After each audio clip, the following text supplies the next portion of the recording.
Good day. In this lecture, we will discuss metallurgy, focusing on how metals are extracted and purified from their ores.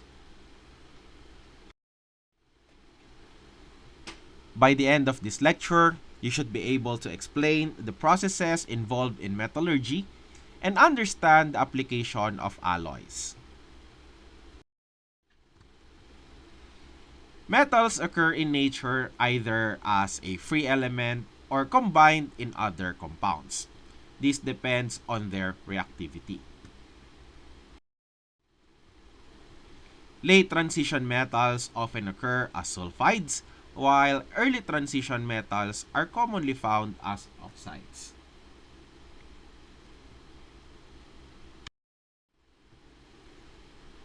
Highly reactive metals such as sodium and potassium under S block are found as carbonates, silicates, or chlorides. They do not occur freely due to their high reactivity. Only very unreactive metals such as gold and platinum occur in free or native form.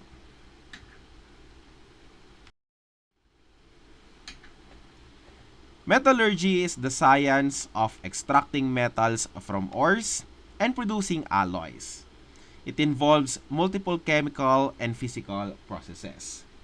For the alloys, those are solid metallic solutions composed of two or more elements.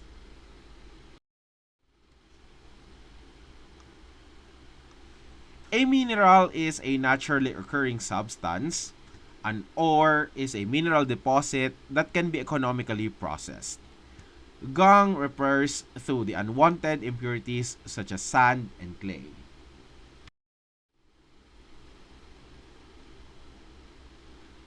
Most metals come from mineral. A mineral is a naturally occurring substance.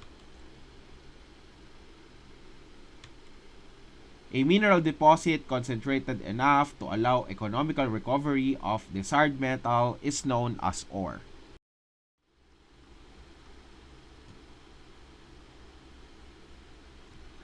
For this slide, we're going to guess the ore. For the first one, that would be the iron ore or hematite.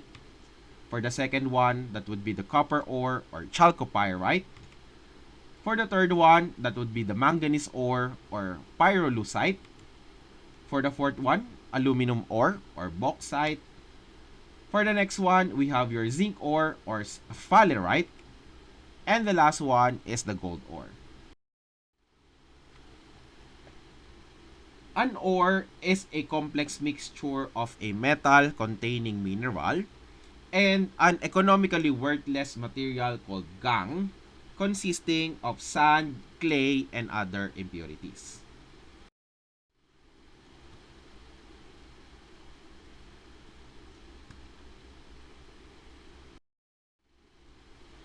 In a metallurgical process, there are three main steps.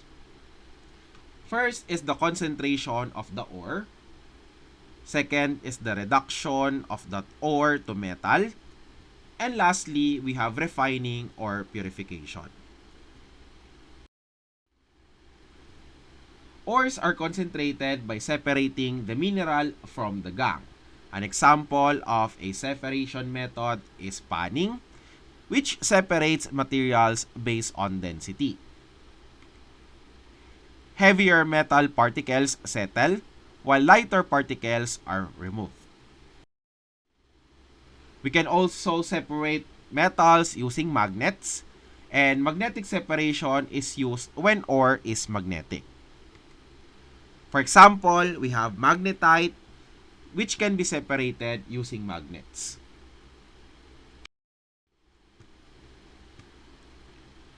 Next, we have flotation.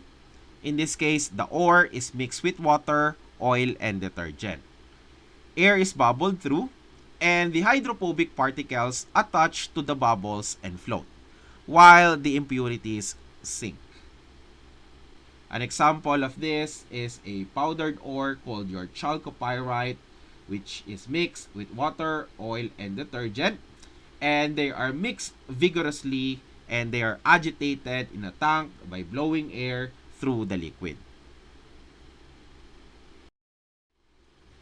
The key principle behind flotation mechanism is that the mineral particles attach to the oil and the gang attaches to the water.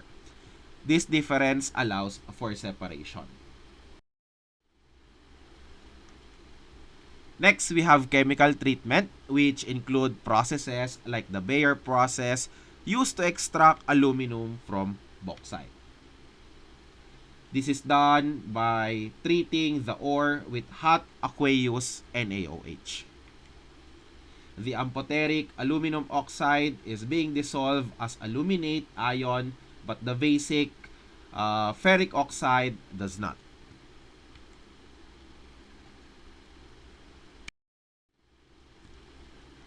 Next, we have roasting, which involves heating sulfide ores in air to convert them into oxides. This prepares the ore for reduction. Sulfide minerals such as sphalerite are converted into oxide.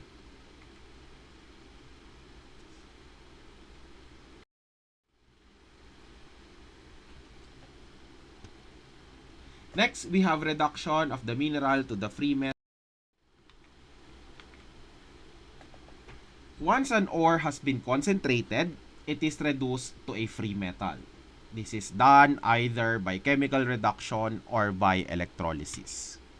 The method used depends on the activity of the metal as measured by its standard reduction potential.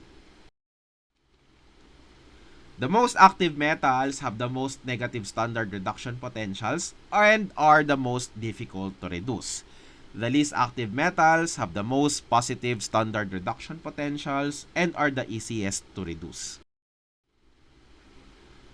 Copper, silver, and mercury commonly occur in sulfide ores are easily reduced by roasting. An example of that is your cinnabar, which yields elemental mercury when the ore is heated at 600 degrees Celsius in a stream of air. More active metals such as chromium, zinc, and tungsten are obtained by reducing their oxides with a chemical reducing agent such as carbon, hydrogen, or a more active metal such as sodium, magnesium, or aluminum. An example of that is zinc.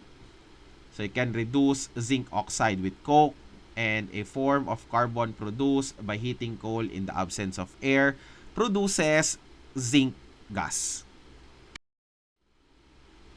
Another example is tungsten. So you can reduce tungsten 6 oxide with hydrogen, and because of the high tensile strength, high melting point, and low volatility and high efficiency for converting electrical energy into light, tungsten is being used to make filaments for electrical light bulbs. There are no chemical reducing agents strong enough to reduce compounds of the most active metals, so these metals are produced by electrolytic reduction. Examples of which is lithium, sodium, and magnesium, and it can be done by electrolysis of their molten chlorides. For aluminum, you can do electrolysis of a purified aluminum oxide in molten cryolite.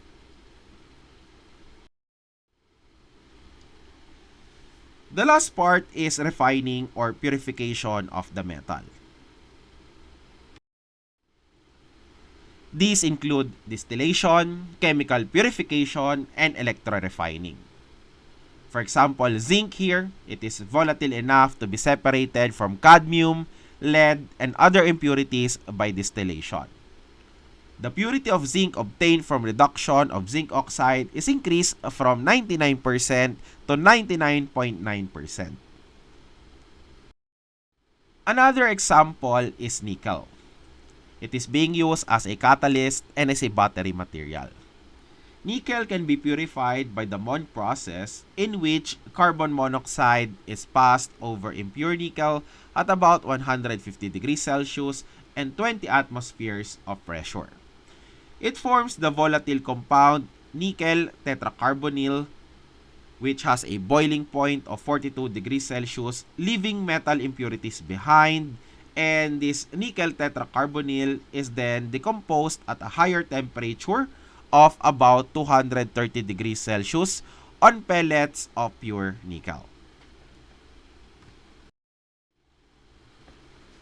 Another example is zirconium, being used to make the cladding or the metal exterior of uranium oxide fuel rods in nuclear reactors.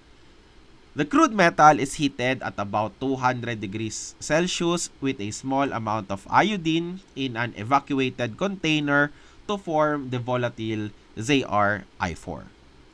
This compound is then decomposed to pure zirconium by letting the vapor come into contact with electrically heated tungsten or zirconium filament at about 1,300 degrees Celsius. Another one is copper. You can use electrorefining. That would be an electrolytic process in which the copper is oxidized to copper 2 plus at an impure copper anode, and copper 2 plus from an aqueous copper sulfate solution is reduced to copper at a pure copper cathode.